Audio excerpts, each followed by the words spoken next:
ಕ್ರಿಶ್ ಅಜ್ಜಿ ಇನ್ನು ಒಪ್ಪಿಗೆ ಕೊಟ್ರೆ ಸಾಕು, ದತ್ತು ತಗೋಬಹುದು ಅಂತ ಸೂರಿ ಹೇಳ್ತಿರ್ತಾನೆ. ಇದನ್ನೆಲ್ಲ ಕೇಳಿ ರೋಹಿಣಿಗೆ ಶಾಕ್ ಆಗುತ್ತೆ.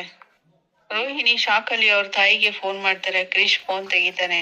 ಅಮ್ಮ, ನನ್ ಜೊತೆ ಇನ್ನೊಂದ್ ಸ್ವಲ್ಪ ಹೊತ್ತು ಇರ್ಬೋದಾಗಿತ್ತಲ್ಲ ಅಂತ ಕ್ರಿಶ್ ಕೇಳಿದಾಗ ರೋಹಿಣಿ, ಅಮ್ಮಗೆ ತುಂಬಾ ಕೆಲ್ಸ ಇತ್ತಪ್ಪ, ಅದಕ್ಕೆ ಹೊರಟೋದ್ರು, ಇನ್ನೊಂದ್ಸರಿ ಬರ್ತೀನಿ ನಾನು ಅಂತ ಹೇಳ್ತಾಳೆ. ಅಜ್ಜಿ ಕೈಲಿ ಫೋನ್ ಕೊಡು ಅಂದಾಗ ಅಮ್ಮ ಫೋನ್ ಮಾಡಿದೆ ಅಂತೇಳಿ ಕ್ರಿಶ್ ಅಜ್ಜಿ ಕೈಗೆ ಫೋನ್ ಕೊಡ್ತಾನೆ. ಏನ್ ಹೇಳು ಕಲ್ಯಾಣಿ ಅಂತ ಹೇಳಿದಾಗ, ಅಮ್ಮ, ನಾನ್ ನಿನ್ಗೆ ಎಷ್ಟ್ ಸರಿ ಹೇಳ್ದೆ ಮೀನಾ ಜೊತೆ ಹೆಚ್ಚು ಸಲಿಗೆಯಿಂದ ಇರ್ಬೇಡ, ಅವ್ರ ಜೊತೆ ಜಾಸ್ತಿ ಮಾತಾಡ್ಬೇಡ ಅಂತ. ಈಗ ನೋಡು ಏನಾಗಿದೆ. ಈಗ ಅವ್ರ ಜೊತೆ ಮಾತಾಡೋದ್ರಿಂದ ಏನಾಯ್ತು ಅಂತ ಇಷ್ಟೆಲ್ಲ ಬೈತಿದ್ಯಾ ಅಂತ ರೋಹಿಣಿ ತಾಯಿ ಹೇಳಿದಾಗ, ಅವರು ಕೃಷ್ಣ ದತ್ತು ತಗೊಳಕ್ಕೆ ಮನೆಯವ್ರ ಜೊತೆ ಎಲ್ಲ ಮಾತಾಡಿದ್ರು ಅಂದಾಗ, ಹೌದಾ ಅಂತ ರೋಹಿಣಿ ತಾಯಿ ಹೇಳ್ತಾರೆ. ಹೌದಾ ಅಂತ ಸಾಧಾರಣವಾಗಿ ಹೇಳ್ತಿದ್ಯಾ ಅಂತ ರೋಹಿಣಿ ಬೈತಿರ್ತಾಳೆ. ಇದ್ರ ಬಗ್ಗೆ ನಂಗೇನು ಗೊತ್ತಿಲ್ವಲ್ಲ ಅಂತ ರೋಹಿಣಿ ತಾಯಿ ಹೇಳಿದಾಗ, ಮೊನ್ನೆ ನನ್ ವಿಷಯನೆಲ್ಲ ಅವಳ ಜೊತೆ ಒಂದು ಬಿಡ್ದಂಗೆ ಹೇಳಿದೀಯಾ. ಕೃಷ್ಣ ನಿನ್ ಕೈಲಿ ನೋಡ್ಕೊಳಕ್ ಆಗಲ್ಲ ಅಂತ ಹೇಳಿ ದತ್ತು ತಗೋಬೇಕು ಅಂತ ತೀರ್ಮಾನ ಮಾಡಿದ್ದಾರೆ ಅಂತ ರೋಹಿಣಿ ಹೇಳ್ತಾಳೆ. ಹಾಗಲ್ಲ ರೋಹಿಣಿ, ಕೃಷ್ಣ ನೋಡ್ಕೊಳಕ್ಕೆ ನಾನು ಒಬ್ಳೇ ಇದ್ನಲ್ಲ, ಅವ್ರು ಕೇಳಿದ್ರಲ್ಲ ಅಂತ ನಾನು ಎಲ್ಲಾನು ಹೇಳ್ಬಿಟ್ಟೆ ಅಂತಾಳೆ ರೋಹಿಣಿ ತಾಯಿ. ಅವ್ರು ಕೇಳಿದ್ರು ಅಂತ ನಿನ್ ತಲೆಲಿ ಇರೋದ್ನೆಲ್ಲ ಅಲ್ಲಿ ಓದ್ರಿದೀಯಾ. ಇದೇನ್ ಮೆಲೋ ಡ್ರಾಮಾ ಕೆಟ್ಟೋಯ್ತಾ? ಕೃಷ್ಣ ನೀನೇ ದತ್ತು ಕೊಡವಾಗಿದೀಯಾ ಅಂತ ರೋಹಿಣಿ ಬೈತಿರ್ತಾಳೆ. ಅವ್ರೇನಾದ್ರು ಕೇಳಿದ್ರೆ ಬೇಡ ಅಂತೀನಿ ಬಿಡು ಅಂತ ರೋಹಿಣಿ ತಾಯಿ ಹೇಳಿದಾಗ, ರೋಹಿಣಿ ನೀನ್ ಅವ್ರ ಫೋನ್ನೇ ತೆಗಿಬಾರ್ದು ಅಂತ ಹೇಳ್ತಾಳೆ. ಸೂರ್ಯ ಮೀನಾ ಹತ್ರ ಬಂದು ಕ್ರಿಶ್ ಅಜ್ಜಿಗೆ ಫೋನ್ ಮಾಡು ಅಂತ ಹೇಳ್ತಾನೆ. ಮೀನಾ ಹೇಳ್ತಾಳೆ, ಅವ್ರಿಗೆ ಯಾಕೆ ಫೋನ್ ಮಾಡ್ಬೇಕು ಅಂತ, ಕೃಷ್ಣ ದತ್ತು ತಗೊಳ್ಳೋದ್ರ ಬಗ್ಗೆ ಮಾತಾಡ್ಬೇಕಲ್ಲ, ಬೇಗ ಫೋನ್ ಮಾಡು ಅಂತ ಹೇಳಿದಾಗ ಮೀನಾ ಹೇಳ್ತಾಳೆ, ಇದೆಲ್ಲ ಯಾಕೋ ಸರಿ ಬರ್ತಿಲ್ಲ, ಅತ್ತೆ ಯಾರು ಒಪ್ತಾನೆ ಇಲ್ಲ ಅಂತ ಹೇಳಿದಾಗ, ಅಪ್ಪ ಒಪ್ಪಿದಾರಲ್ಲ ಸಾಕು ಅಷ್ಟೇ, ಕ್ರಿಶ್ ಅಜ್ಜಿ ಒಪ್ಪಿದ್ರೆ ಸಾಕು ಅಂತ ಹೇಳಿದಾಗ ಮೀನಾ, ದೇವ್ರ ಹತ್ರ ಕೇಳಿದ್ವಿ ಅದು ಬೇಡ ಅಂತು, ನೀವೇನ್ರಿ ಈ ತರ ಹಠ ಮಾಡ್ತಿದ್ದೀರಲ್ಲ ಅಂತ ಹೇಳ್ತಾಳೆ.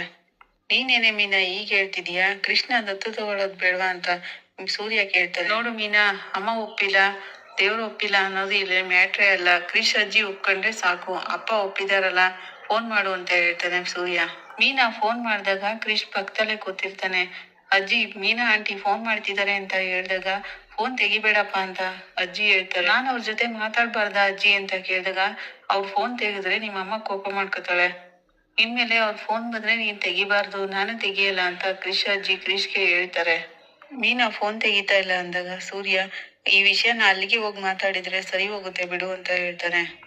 ಕ್ರಿಶ್ ಅವ್ರ ಅತ್ತಿ ಹತ್ರ ಇದ್ದು ಅಭ್ಯಾಸ ಆಗ್ಬಿಟ್ಟಿದೆ, ಅವ್ನ್ ನಮ್ಮ ಹತ್ರ ಹೇಗಿರ್ತಾನೆ ಅಂತ ಮೀನಾ ಕೇಳ್ತಾಳೆ. ಅವ್ರ ಅಜ್ಜಿನೂ ಇಲ್ಲಿಗೆ ಕರ್ಕೊಂಡ್ ಬಂದ್ರಾಯ್ತು ಅಂತ ಸೂರ್ಯ ಹೇಳ್ದಾಗ, ಏನ್ರಿ ಹೇಳ್ತಿದ್ದೀರಾ ನೀವು, ಆ ಊರು ಅವ್ರಿಗೆ ಒಗ್ಗೋಗಿರುತ್ತೆ, ಊರ್ ಬಿಟ್ಟು ಇಲ್ಲಿಗ್ ಬರ್ತಾರ ಅವ್ರ ಅಜ್ಜಿ ಅಂತ ಮೀನಾ ಹೇಳ್ತಾಳೆ. ಕ್ರಿಶ್ ಅಲ್ಲೇ ಓದ್ತಿದ್ದಾನೆ, ಅವನ್ನ ಇಲ್ಲಿ ತಂದು ಸೇರ್ಸ್ಕೋಬೇಕಾಗುತ್ತೆ, ಇದನ್ನೆಲ್ಲ ಯೋಚನೆ ಮಾಡಿದ್ದೀರಾ, ಬೇರೆ ಕಡೆ ಅವಸರದಲ್ಲಿ ನಿರ್ಧಾರ ತಗೊಳ್ಳೋ ಹಾಗೆ ಇದ್ರಲ್ಲಿ ನಿರ್ಧಾರ ತಗೋಬೇಡಿ ಅಂತ ಮೀನಾ ಹೇಳ್ತಾಳೆ. ಅದಕ್ಕೆ ಅಂತ ನೀನ್ ಇದೆಯಲ್ಲ ಬಿಡಮ್ಮ ಅಂತ ಮೀನಾಗೆ ಸೂರ್ಯ ಹೇಳ್ತಾನೆ. ಈ ಕಡೆ ಪೂಜಾ ಮನೆಗೆ ರೋಹಿಣಿ ಹೋಗಿರ್ತಾಳೆ. ಪೂಜಾ ಹೇಳ್ತಾಳೆ, ಏನ್ ಪುಣ್ಯ ಮಾಡಿದೆ ನೀನು, ಹೋದ್ ಜನ್ಮದಲ್ಲಿ ಏನೋ ಮಾಡಿದೆ ಅನ್ಸುತ್ತೆ, ಅದಕ್ಕೆ ಇಷ್ಟು ಸುಳ್ಳು ಹೇಳಿದ್ರು ನೀನು ಸಿಗಾಕೊಂಡಿಲ್ಲ ಅಂತ ಹೇಳ್ತಾಳೆ. ಏನ್ ಹೇಳ್ತಿದ್ಯಾ ಪೂಜಾ ಅಂದಾಗ, ಇನ್ನೇನೆ ಮತ್ತೆ ಪ್ರತಿ ಸರಿ ಸೂರ್ಯ ಮತ್ತೆ ಮೀನಾ ಕೈಲಿ ಸಿಕ್ಕಾಕೊಳ್ತೀಯಾ ಅಂತ ಅಂದಾಗ ಹೇಗೋ ತಪ್ಪಿಸ್ಕೊಂಡ್ ಬಿಡ್ತಿದೀಯಾ, ಈ ಸರಿ ಜಸ್ಟ್ ಮಿಸ್ ಅಲ್ಲಿ ತಪ್ಪಿಸ್ಕೊಂಡಿದೀಯಾ, ನಾನ್ ನೀನ್ ಏನಾದ್ರೂ ಕರ್ದೆ ಅಂತ ಬರ್ಡೇ ಪಾರ್ಟಿಗೆ ಬಂದಿದ್ರೆ ನಾನು ಸಿಕ್ಕಾಕೊಳ್ತಿದ್ದೆ, ಸದ್ಯ ನಾನ್ ಬರ್ಲಿಲ್ವಲ್ಲ ಅಂತಾಳೆ ಪೂಜಾ. ರೋಹಿಣಿ ಹೇಳ್ತಾಳೆ, ಈ ಅಮ್ಮ ಬೇರೆ ನನ್ ವಿಷಯನೆಲ್ಲ ಅವ್ರಿಬ್ರಿಗೂ ಹೇಳ್ಬಿಟ್ಟಿದ್ದಾರೆ, ಹೇಳ್ಬೇಡ ಅಂದ್ರು ಕೇಳಲಿಲ್ಲ. ಪೂಜಾ ಹೇಳ್ತಾಳೆ, ಅದಕ್ಕೇನೆ ಅವ್ರು ದತ್ತು ತಗೋಬೇಕು ಅಂತ ಈ ತರ ಪ್ಲಾನ್ ಮಾಡಿದ್ದಾರೆ ಅಂತ ರೋಹಿಣಿ ಹೇಳ್ತಾಳೆ. ನಮ್ಮಮ್ಮ ನನ್ ಕೈಲಿ ನೋಡ್ಕೊಳಕ್ ಆಗಲ್ಲ ಅಂತ ಕ್ರಿಶ್ ಮನ್ಗಿರ್ಬೇಕಾದ್ರೆ ಎತ್ಕೊಟ್ಬಿಟ್ರೆ ಏನೇ ಮಾಡೋದು ಅಂತ ರೋಹಿಣಿ ಹೇಳ್ತಿರ್ತಾಳೆ.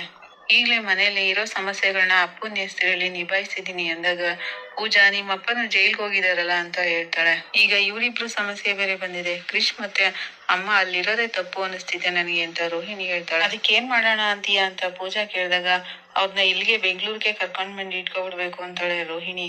ಅಲ್ವೇ, ದೂರ ಇದ್ದೇನೆ ಇಷ್ಟೊಂದ್ ಸಮಸ್ಯೆ ಎದುರಿಸ್ತಿದ್ಯಾ, ಇನ್ ಪಕ್ಕದಲ್ಲಿ ತಂದು ಇಟ್ಕೋಬೇಕು ಅಂತಿದೀಯಲ್ಲ ಅಂದಾಗ, ಸಿಚುವೇಶನ್ ಕಂಟ್ರೋಲ್ ಅಲ್ಲಿ ಇರ್ಬೇಕು ಅಂದ್ರೆ ಅವ್ರು ನನ್ ಪಕ್ಕದಲ್ಲೇ ಇರ್ಬೇಕು ಅಂತಾಳೆ ರೋಹಿಣಿ.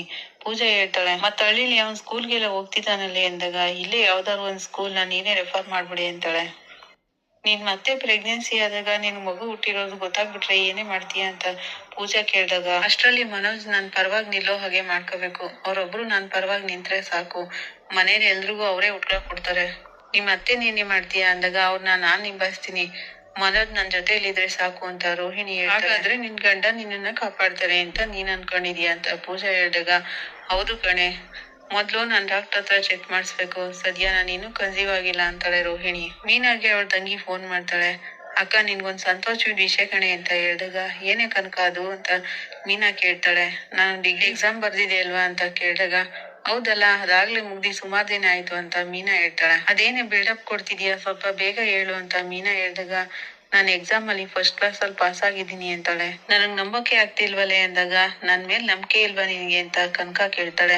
ಹಾಗಲ್ವೇ ನೀನು ಬುಕ್ ಇಟ್ಕೊಂಡೇ ಇದ್ದೆ ನೀನ್ ಪಾಸ್ ಆಗ್ತೀಯ ಅಂತ ನಂಗ್ ನಂಬಿಕೆ. ನಮ್ ಮನೇಲಿ ಮೊದಲನೇ ಸರಿ ಡಿಗ್ರಿ ತಗೊಂಡಿರೋಳು ನೀನೆ ನಂಗೆ ತುಂಬಾ ಖುಷಿ ಆಗ್ತಿದೆ ಅಂತ ಮೀನಾ ಹೇಳ್ತಾಳೆ. ಇದೆಲ್ಲ ಆ ದೇವ್ರ ದಯೆ ಎಂದಾಗ ಕನಕ ಹೇಳ್ತಾಳೆ ದೇವ್ರ ದಯೆ ಇಲ್ಲ ಅಕ್ಕ ಇದು ನಿನ್ ದಯೆ. ನೀನ್ ನನ್ಗೋಸ್ಕರ ಸ್ಕೂಲ್ ಬಿಟ್ಟು ಕೆಲ್ಸ ಮಾಡಕ್ ಶುರು ಮಾಡ್ದೆ.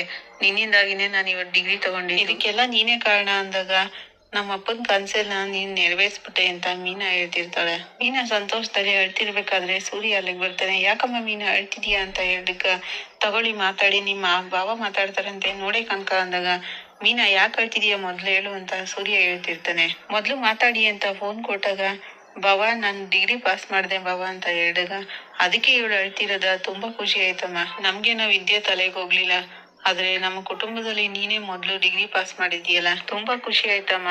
ನಿಮ್ ಕಷ್ಟಗಳೆಲ್ಲ ಇನ್ನು ತೀರೋಗುತ್ತೆ ಅಂತ ಸೂರ್ಯ ಹೇಳಿದಾಗ ಬಾವ ಅಕ್ಕನ ಕಳ್ಸ್ಕೊಡ್ತೀರಾ ಅಂತ ಹೇಳ್ತಾಳೆ ಕನಕ.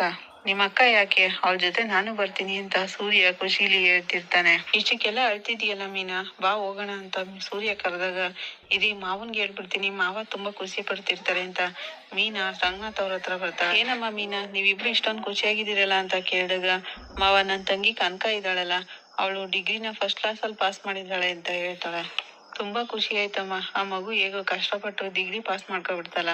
ಇದಕ್ಕೆಲ್ಲ ಕಾರಣ ನೀನೇನಮ್ಮ ಅಂದಾಗ ನಾನೇನ್ ಮಾವ ಕಾರಣ ಅವಳು ತಾನೇ ಓದಿ ಪಾಸ್ ಮಾಡಿರೋದು ಅಂತ ಮೀನಾ ಹೇಳ್ತಾಳೆ. ಅವಳು ಓದಿ ಪಾಸ್ ಮಾಡಿರ್ಬೋದಮ್ಮ ಆದ್ರೆ ನಿಮ್ ತಂದೆ ಹೋದ್ಮೇಲೆ ನೀನ್ ಅವಳ ಜವಾಬ್ದಾರಿ ತಗೊಂಡು ಕೆಲ್ಸ ಮಾಡಿ ಮನೇನೆಲ್ಲ ನಿಭಾಯಿಸಿ ಅವಳನ್ನ ಡಿಗ್ರಿವರೆಗೂ ಕರ್ಕೊಂಡ್ ಬಂದಿದೀಯ. ಇದಕ್ಕೆಲ್ಲ ಕಾರಣ ನೀನೇನಮ್ಮ ಅಂತ ರಂಗನಾಥ್ ಅವರು ಹೇಳ್ತಾರೆ. ಅಷ್ಟರಲ್ಲಿ ಶಾಂತಿ ಅಲ್ಲಿಗೆ ಬರ್ತಾಳೆ. ಏನ್ ಇಷ್ಟೊಂದು ಖುಷಿಯಾಗಿದ್ದೀರಲ್ಲ ಅಂತ ಶಾಂತಿ ಕೇಳಿದಾಗ ಈ ವಿಷಯ ಕೇಳಿದ್ರೆ ನೀನು ಖುಷಿ ಪಡ್ತೀಯ ಕಣೆ ಶಾಂತಿ ಅಂತಾರೆ ರಂಗನಾಥ್ ಅವರು. ಏನ್ ನಿಮ್ ಪಿಂಚಿನ್ ದುಡ್ಡು ಜಾಸ್ತಿ ಬತ್ತಾ ಅಂತ ಶಾಂತಿ ಕೇಳಿದಾಗ ಅದಕ್ಕಿಂತ ಖುಷಿಯಾಗಿರೋ ವಿಷಯ ಕಣೆ ಅಂತ ರಂಗನಾಥ್ ಅವರು ಹೇಳ್ತಾರೆ. ಅದೇನ್ರಿ ಅದು ಅದಕ್ಕಿಂತ ಖುಷಿಯಾಗಿರೋದು ಅಂತ ಶಾಂತಿ ಕೇಳಿದಾಗ ಇವ್ಳ ತಂಗಿ ಕನಕ ಇದ್ದಾಳಲ್ಲ ಅಂತ ಹೇಳ್ತಾಳೆ. ಕನಕ ಯಾವ ಕನಕ ಅಂತ ಶಾಂತಿ ಕೇಳ್ತಾಳೆ. ನನ್ ತಂಗಿ ಕನಕ ಇದ್ದಾಳಲ್ಲ ಅತ್ತೆ ಅವಳು ಡಿಗ್ರಿ ಪಾಸ್ ಮಾಡ್ಕೊಂಡಿದ್ದಾಳೆ ಅಂತ ಮೀನಾ ಹೇಳ್ತಾಳೆ. ಡಿಗ್ರಿನ ಅದಕ್ಕೊಂದ್ ಸರ್ಟಿಫಿಕೇಟ್ ಅಂತ ಕೊಡ್ತಾರೆ. ಅದನ್ನ ಫ್ರೇಮ್ ಹಾಕ್ಸಿ ಮನೇಲಿಟ್ಟು ಹೂ ಕಟ್ಟಿ ಮೊಳ ಅಳತೆ ಮಾಡಿ ಮಾರೋದು ಅದೇನ್ ತಪ್ಪೋಗಲ್ವಲ್ಲ ಅಂತ ಶಾಂತಿ ಹೇಳ್ತಾಳೆ. ಹಾಗಂತಿರ್ಬೇಕಾದ್ರೆ ರಂಗನಾಥ್ ಅವರು ಇವಳು ಒಳ್ಳೇದ್ ಮಾತಾಡ್ಬೇಕು ಅಂತ ಅನ್ಸೋದೇ ಇಲ್ಲ ಅನ್ಸುತ್ತೆ. ಸಕ್ರೆಗೆ ಅದೆಲ್ಲ ಎಲ್ಲಪ್ಪ ಅನ್ಸುತ್ತೆ. ಯಾವಾಗ್ಲೂ ಅವ್ರಿಗೆ ಕೆಟ್ಟದ್ದೇ ಚಿಂತೆ. ಆ ಮಗು ಡಿಗ್ರಿ ಪಾಸ್ ಮಾಡ್ಕೊಂಡಿದೆ ಖುಷಿ ಪಡೋಣ ಅನ್ನೋದ್ ಬಿಟ್ಬಿಟ್ಟು ಯಾವಾಗ್ಲೂ ನೋವಾಗೋ ಹಾಗೆ ಮಾತಾಡ್ತಾಳೆ. ಇವಳು ಯಾವಾಗ ಕರೀತಾಳು ಅಂತ ರಂಗನಾಥ್ ಅವರು ಬೈತಿರ್ತಾರೆ. ಮೀನಾ ಸ್ಕೂಲ್ನ ನೀನು ತ್ಯಾಗ ಮಾಡಿ ಅವ್ರಿಬ್ರನ್ನ ಓದಿಸ್ತಿಲ್ಲ ಅಂದ್ರೆ ಡಿಗ್ರಿ ತನಕ ಅವಳು ಬರಕ್ ಆಗ್ತಿರ್ಲಿಲ್ಲ ಅಂತ ರಂಗನಾಥ್ ಅವರು ಹೇಳಿದಾಗ ಈಗಾಗ್ಲೇ ಡಿಗ್ರಿದಾಯ್ತು ಈಗ ಇವಳು ಗುಣಗಾನ ಮಾಡ್ತಿದ್ದೀರ ಅಂತ ಶಾಂತಿ ಹೇಳ್ತಾಳೆ. ಅದೆಲ್ಲ ಕಷ್ಟಪಟ್ಟು ದುಡಿಯೋರ್ಗೆ ಕಷ್ಟಪಟ್ಟು ಓದೋರ್ಗ್ ಗೊತ್ತಾಗುತ್ತೆ ಕಣೆ ನಿನ್ಗೇನೋ ಗೊತ್ತಾಗುತ್ತೆ ಅಂತ ರಂಗನಾಥ್ ಅವರು ಹೇಳಿದಾಗ ಅದೇನ್ ಡಿಗ್ರಿ ಕಾಲೇಜ್ಗೆ ಹೋದ್ರೆ ಅವರೇ ಕೊಡ್ತಾರಪ್ಪ ಅಂತ ಶಾಂತಿ ಹೇಳ್ತಿರ್ತಾಳೆ. ಸಕ್ಕರೆ ಹೋಗ್ತಿರ್ಬೇಕಾದ್ರೆ ಇರು ಸಕ್ಕರೆ ಅಂತೇಳಿ ಸೂರ್ಯ ಒಂದ್ ಲೋಟ ನೀರ್ ತಂದ್ ಕೊಡ್ತಾನೆ. ಯಾಕೋ ನೀರ್ ತಂದ್ ಕೊಡ್ತಿದ್ಯಾ ಅಂದಾಗ ಹೊಟ್ಟೆ ಉರಿತಾ ಇದೆಯಲ್ಲ ಸಕ್ಕರೆ ನೀರ್ ಕುಡ್ದು ಸ್ವಲ್ಪ ತಣ್ಣಗ್ ಮಾಡ್ಕೊಳ್ಳಿ ಅಂತ ತಂದ್ಕೊಡ್ತಿದೀನಿ ಅಂತಾನೆ. ನೀರ್ ಕುಡಿದ್ರೆ ಅದು ತಣ್ಣಗಾಗಲ್ಲ ಕಣೋ ಅಂತ ರಂಗನಾಥ್ ಅವರು ಹೇಳ್ತಾರೆ. ಏನೋ ಕಿಂಡಲ್ ಮಾಡ್ತಿದೀರಾ ಇಬ್ರು ಸೇರ್ಕೊಂಡು ಅಂತ ಶಾಂತಿ ಕೋಪ ಮಾಡ್ಕೋತಾಳೆ. ಏನೋ ಅವಳು ಯಾರೋ ಡಿಗ್ರಿ ತಗೊಂಡ್ರೆ ನನಗೆ ಯಾಕೋ ಹೊಟ್ಟರಿಬೇಕು ಅಂತ ಶಾಂತಿ ಹೇಳಿದಾಗ ರೋಹಿಣಿ ಮನೋಜು ಆ ಕಡೆಯಿಂದ ಬರ್ತಾರೆ. ಏನತ್ತೆ ಯಾರು ಡಿಗ್ರಿ ತಗೊಂಡಿರೋದು ಅಂತ ರೋಹಿಣಿ ಕೇಳ್ತಾಳೆ. ಇವಾಗ ಬಂದ್ರ ರೋಹಿಣಿ ನನ್ ತಂಗಿ ಕನಕ ಇದ್ದಾಳಲ್ಲ ಅವಳು ಡಿಗ್ರಿನ ಫಸ್ಟ್ ಕ್ಲಾಸ್ ಅಲ್ಲಿ ಪಾಸ್ ಮಾಡಿದಾಳೆ ಅಂತ ಮೀನಾ ಹೇಳ್ತಾಳೆ. ಹೌದಾ ಒಳ್ಳೆ ವಿಷಯ ಹೇಳ್ದೆ ಮೀನಾ ಅಂದಾಗ ಮನೋಜ್ ಹೇಳ್ತಾನೆ ಏನ್ ಹೇಳ್ತಿದೀಯ ರೋಹಿಣಿ ಇಂಥ ಕಾಲದಲ್ಲಿ ಬರೀ ಡಿಗ್ರಿ ತಗೊಳ್ಳೋದು ಒಳ್ಳೆ ವಿಷಯನಾ? ಅದನ್ನ ಯಾರ್ ಬೇಕಾದ್ರೂ ತಗೋತಾರೆ. ನಾನೇ ಕಷ್ಟಪಟ್ಟು 4 ಡಿಗ್ರಿ ತಗೊಂಡಿದೀನಿ ನನಗ್ ಟೈಮೇ ಇರ್ಲಿಲ್ಲ ಗೊತ್ತಾ ಅಂದಾಗ ಸೂರ್ಯ ಹೇಳ್ತಾನೆ.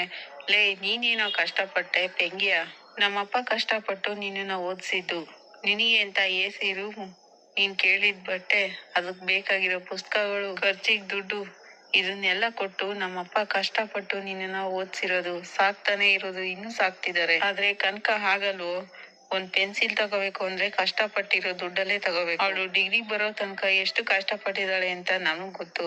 ಏನ್ ಮೀನಾ ಅಂತ ಸೂರ್ಯ ಕೇಳ್ತಾನೆ. ಅವಳಿಗೆ ಡಿಗ್ರಿ ಸುಮ್ನೆ ಬರ್ಲಿಲ್ವೋ ಪೆಂಗ್ಯ ಅದಕ್ಕೋಸ್ಕರ ಅವ್ರ ಅಪ್ಪ ಅವ್ರಮ್ಮ ಮೀನಾ ಎಲ್ರೂ ತ್ಯಾಗ ಮಾಡಿದ್ದಾರೆ. ನಿನ್ನಾಗೆ ಬೆಚ್ಚಗ್ ಮಲ್ಕೊಂಡು ತಿನ್ಕೊಂಡು ತಿರ್ಗಾಡ್ಕೊಂಡು ಡಿಗ್ರಿ ಮಾಡ್ದವಳಲ್ಲ ಅವಳು. ನಿನ್ಗೇನೋ ಗೊತ್ತಾಗ್ಬೇಕು ಅದ್ರ ಕಷ್ಟ ಅಂತಾನೆ ಸೂರ್ಯ. ರೋಹಿಣಿ ಹೇಳ್ತಾಳೆ, ಮನೋಜ್ ನೀವ್ ಈ ತರ ಎಲ್ಲ ಮಾತಾಡೋದು ಸರಿ ಇಲ್ಲ. ಸಾಧಾರಣ ಕುಟುಂಬದಲ್ಲಿ ಇರೋರ್ಗೆ ಡಿಗ್ರಿ ಮಾಡೋದು ಎಷ್ಟ್ ಕಷ್ಟ ಅಂತ ನಿಮ್ಗ್ ಗೊತ್ತಾಗಲ್ಲ ಅಂತಾಳೆ. ನೋಡೋ ಪೆಂಗ್ಯ, ಆ ಪಾರ್ಲರ್ ಅಮ್ಮಂಗ್ ಗೊತ್ತಿರೋದು ನಿನ್ ಗೊತ್ತಿಲ್ಲ ಅಂತ ಸೂರ್ಯ ಬೈತಿರ್ತಾನೆ. ಯಾರು ಖುಷಿ ಪಡ್ತಾರೋ ಇಲ್ವೋ, ನನ್ಗಂತೂ ತುಂಬಾ ಖುಷಿ ಆಗ್ತಿದೆ ಮೀನಾ ಅಂತ ಹೇಳ್ತಿರ್ಬೇಕಾದ್ರೆ ರವಿ ಬಂದು, ಏನೋ ಸೂರ್ಯ ಇಷ್ಟೊಂದು ಖುಷಿ ಪಡ್ತಿದೀಯ ಅಂತಾನೆ. ಮೀನಾ ಹೇಳ್ತಾಳೆ, ಕನಕ ಡಿಗ್ರಿ ಎಕ್ಸಾಮ್ ಬರ್ದಿದ್ಲಲ್ಲ ಅಂದಾಗ ಶ್ರುತಿ, ಏನ್ ರಿಸಲ್ಟ್ ಬಂದ್ಬಿಡ್ತಾ ಅಂತ.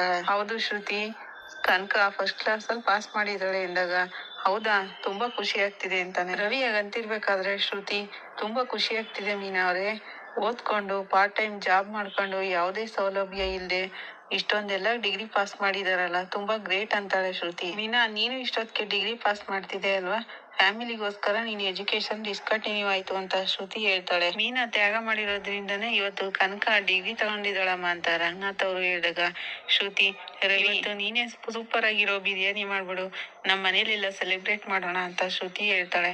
ಇದಕ್ಕೆಲ್ಲ ಯಾಕಮ್ಮ ಸೆಲೆಬ್ರೇಟ್ ಮಾಡ್ಬೇಕು ಅಂತ ಶಾಂತಿ ಹೇಳಿದಾಗ, ಅತ್ತೆ ಕನಕ ಏನ್ ಬೇರೆಯವರ, ನಮ್ಮನೇರೇ ತಾನೆ, ಸೆಲೆಬ್ರೇಟ್ ಮಾಡೋದ್ರಲ್ಲಿ ತಪ್ಪೇನಿದೆ ಅಂತಾಳೆ ಶ್ರುತಿ. ಎಲ್ರು ಡಿಗ್ರಿ ಮಾಡೋ ಹಾಗೆ ಮಾಡಿದಾಳೆ, ಅದ್ರಲ್ಲಿ ಸ್ಪೆಷಲ್ ಏನಿದೆ ಅಂತ ಶಾಂತಿ ಹೇಳಿದಾಗ ಶ್ರುತಿ ಹೇಳ್ತಾಳೆ, ಅತ್ತೆ ನೀವು ಡಿಗ್ರಿ ಮಾಡಿದ್ರೆ ಗೊತ್ತಾಗಿರೋದು ಅದ್ರ ಸ್ಪೆಷಲ್ ಏನು, ಅದ್ರ ಫೀಲ್ ಏನು ಅಂತಿರ್ಬೇಕಾದ್ರೆ ಸೂರ್ಯ, ಸೋಂಪಾಪುಡಿ, ಆ ಪೆಂಗೆ ಇದ್ದಾನಲ್ಲ, ಅವ್ನ್ ಡಿಗ್ರಿ ತಗೊಂಡಿರೋದು ಮಾತ್ರ ಗ್ರೇಟು, ಅವನು ಇವ್ರು ಇಬ್ರು ಒಂದೇ. ಡಿಗ್ರಿ ಮಾಡಿ ಪಾರ್ಕಲ್ಲಿ ಕೂತು ಕಳ್ಳೆ ಕಾಯ್ತಿರೇನು ಸರಿನೇ ಅಂತ ಹೇಳ್ತಿರ್ಬೇಕಾದ್ರೆ ರೋಹಿಣಿ ಕೋಪ ಮಾಡ್ಕೊಂಡು, ಸೂರ್ಯ ಅವರೇ, ಕನಕ ಡಿಗ್ರಿ ತಗೊಂಡಿರೋದು ನಮ್ಗೆಲ್ಲ ಖುಷಿ ಇದೆ, ಹಾಗಂತ ಮನೋಜ್ ಬಗ್ಗೆ ಕೆಟ್ಟಾಗ್ ಮಾತಾಡ್ಬೇಡಿ ಅಂತಾಳೆ. ಶ್ರುತಿ ಹೇಳ್ತಾಳೆ, ರವಿ, ಬಿರಿಯಾನಿಗ್ ಬೇಕಾಗಿರೋಂತ ಐಟಮ್ನೆಲ್ಲ ತಗೊಂಡ್ ಬರ್ತೀರಲ್ಲ, ಅವಾಗ ಗಿಫ್ಟ್ ತಗೊಂಡ್ ಬಂದ್ಬಿಡಿ ಅಂದಾಗ ಶಾಂತಿ, ಅದಕ್ಕೆಲ್ಲ ಯಾಕಮ್ಮ ಗಿಫ್ಟು ಅಂತ ಹೇಳ್ತಾಳೆ.